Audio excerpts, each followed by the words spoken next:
আসসালামু আলাইকুম ওয়া রাহমাতুল্লাহ। ইউরেকা একাডেমির পক্ষ থেকে আমি মোহাম্মদ ফরিদ আবারও নতুন একটা ভিডিও নিয়ে সবার সামনে হাজির হলাম। আমরা আজকে আলোচনা করব পলিটেকনিক শিক্ষার্থীদের ভবিষ্যৎ বিষয় নিয়ে। মূলত পলিটেকনিক শিক্ষার্থীরা আমাদের শিক্ষকরা গাইডলাইন করে বিশেষ করে জবের ক্ষেত্রে এবং অথবা ডুয়েটের ক্ষেত্রে, কিন্তু পলিটেকনিক শিক্ষার্থীদের ক্ষেত্র মূলত চারটি রয়েছে। এক নম্বরে হচ্ছে ডুয়েট, দ্বিতীয় নম্বরে হচ্ছে যে উপসহকারী প্রকৌশলী, তৃতীয় নাম্বার বিষয় হচ্ছে যে বাইরের দেশে উচ্চশিক্ষা এবং চতুর্থ নাম্বার বিষয়টা হচ্ছে যে নিজে উদ্যোক্তা হওয়া। আমরা মূলত দুইটা জিনিসে ফোকাস দেই। উপসহকারী প্রকৌশলী অনেক বেশিরভাগ স্টুডেন্ট জবে যায়, আবার অধিকাংশ স্টুডেন্ট আমরা হচ্ছে ডুয়েট অ্যাডমিশনে যাই। কিন্তু বাইরের দেশে একটা সেরা উচ্চশিক্ষার যে ব্যবস্থা রয়েছে এই বিষয়ে আমরা খুব কম জানি বা খুব কম জানার আগ্রহ চেষ্টা করি, এবং কিভাবে বাইরের দেশে উচ্চশিক্ষা গ্রহণ করা যায়, কিভাবে ভালোভাবেই খুব সহজেই বাইরের দেশে যাওয়া যায় সেটা থেকে আমরা খুব বিরত থাকি এবং না জানারই ধ্যান করে থাকি। এবং নিজে উদ্যোক্তা হয়ে নতুন কিছু সৃষ্টি করব, নতুন কিছু বানাবো বা দেশের জন্য কিছু কাজ করব, সেই বিষয়টা থেকেও আমরা সবসময় পিছু হেঁটে থাকি। তাই আমরা ইউরেকা একাডেমির পক্ষ থেকে এক ভিন্ন ধরনের অনুষ্ঠান নিয়ে সবার সামনে হাজির হয়েছি। আগামী 10 তারিখ 10 অক্টোবর 2025 সন্ধ্যা 7টায় লাইভে আসতেছি।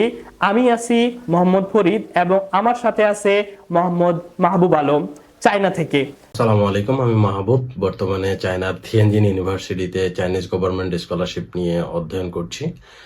আমি 2018 সালে প্রথম চায়নাতে আসি এবং রংপুর পলিটেকনিক ইনস্টিটিউটের একজন প্রাক্তন ছাত্র, প্রাক্তন একজন ডিপ্লোমাধারী হিসেবে বলতে পারি আমরা পলিটেকনিক স্টুডেন্টরা ম্যাক্সিমামই মিডল ক্লাস ফ্যামিলি থেকে বিলং করি, যার কারণে আমরা বিদেশে উচ্চশিক্ষা বা বিদেশে চাকরির এই বিষয়টা স্বপ্ন দেখতে ভয় পাই।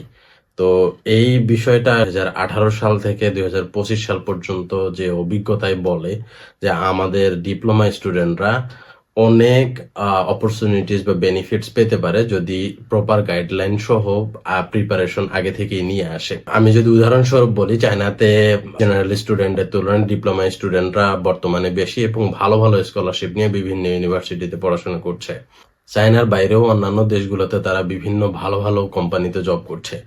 শুধু দরকার প্রপার গাইডলাইন এবং পূর্ব প্রস্তুতি। আমি চায়নাতে আসার আগে যে প্রবলেমগুলো ফেস করছিলাম, আমি চাই না আমার ডিপ্লোমার জুনিয়ররা আবার এই প্রবলেমগুলো ফেস করুক।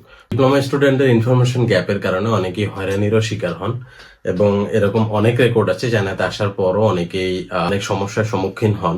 ডিপ্লোমা স্টুডেন্টদের ইনফরমেশন গ্যাপের কারণে আমরা যে বিষয়গুলো মিস করি, যেমন গভর্নমেন্ট স্কলারশিপ কিভাবে পাবেন, এর রিকোয়ারমেন্ট কি কি এবং সেই অনুযায়ী প্রিপারেশন আগে থেকে আমরা কিভাবে নেব, ল্যাঙ্গুয়েজের গুরুত্ব কতটুকু, কোন কোন ম্যাটেরিয়ালস আপনি আগে থেকে রেডি করলে স্কলারশিপ সিলেকশন বোর্ডে আপনি আগায় থাকবেন।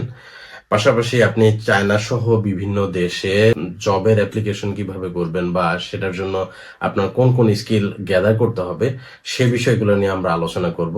এবং সবচেয়ে ইম্পর্টেন্ট যে বিষয়টা, অনেকেই ভাবেন চায়নার ভিতরে এসে পার্ট টাইম জব করা যায় কিনা। আমি যেহেতু চায়নাতে আছি সেই অভিজ্ঞতার আলোকে আপনাদের ধারণা দেওয়ার চেষ্টা করব পার্ট টাইম জব সহ এখানে ইনকাম সোর্স কি কি আছে। এবং স্পেশালি স্টুডেন্ট অবস্থায় অনেকেই ভাবেন যে আমরা চায়না থেকে ব্যবসা করতে পারি কিনা। আমি যেহেতু ব্যবসার সাথেও ইনভলভ আছি, সেই বিষয়টাতেও একটু ধারণা দেওয়ার চেষ্টা করব। তো এই সব বিষয় নিয়ে আমরা 10ই অক্টোবর সন্ধ্যা 7টায় লাইভে আসছি ইউরেকা একাডেমির পক্ষ থেকে। আপনাদের আমন্ত্রণ থাকলো, দেখা হচ্ছে 10ই অক্টোবর সন্ধ্যা 7টায় আপনাদের সাথে। আমরা লাইভে যে সমস্ত বিষয় নিয়ে আলোচনা করব তার মধ্যে প্রথম হচ্ছে আমরা বাইরের দেশে কিভাবে উচ্চশিক্ষা গ্রহণ করতে পারবো সেই বিষয়টা আমরা বিস্তারিত জানবো। যে যারা আমরা প্রথম সেমিস্টার আছি অথবা সপ্তম সেমিস্টার এবং মাঝের সেমিস্টারে আছি, আমাদের কি করণীয়, কি করতে হবে এবং কি করলে আমরা খুব সহজেই বাইরের দেশে উচ্চশিক্ষা গ্রহণ করতে পারবো, এই বিষয়টা বিস্তারিত আলোচনা করব ইনশাআল্লাহ। আমাদের দ্বিতীয় নম্বরে যে বিষয়টা থাকবে সেটা হচ্ছে যে বাইরের দেশে যাওয়ার অন্যতম মাধ্যম হিসেবে কাজ করে হচ্ছে ভাষা শিক্ষা। বাইরের দেশে স্কলারশিপ পেতে সব থেকে বড় এবং সুযোগ সুবিধা প্রদান করে এই ভাষা শেখার মাধ্যমে।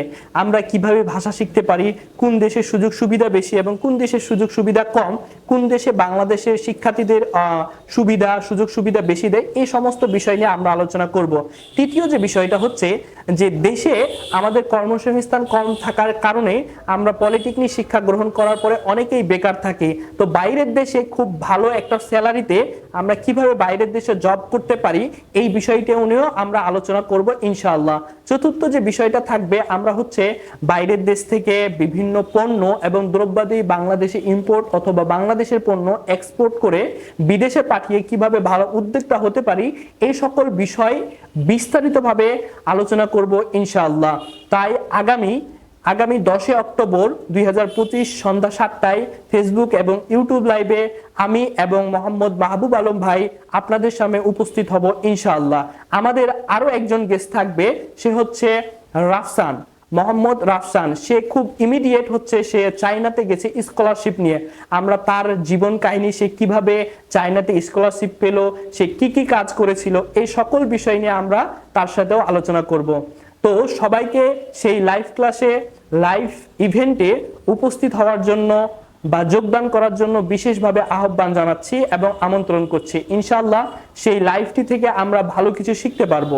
সবাইকে ধন্যবাদ। আসসালামু আলাইকুম।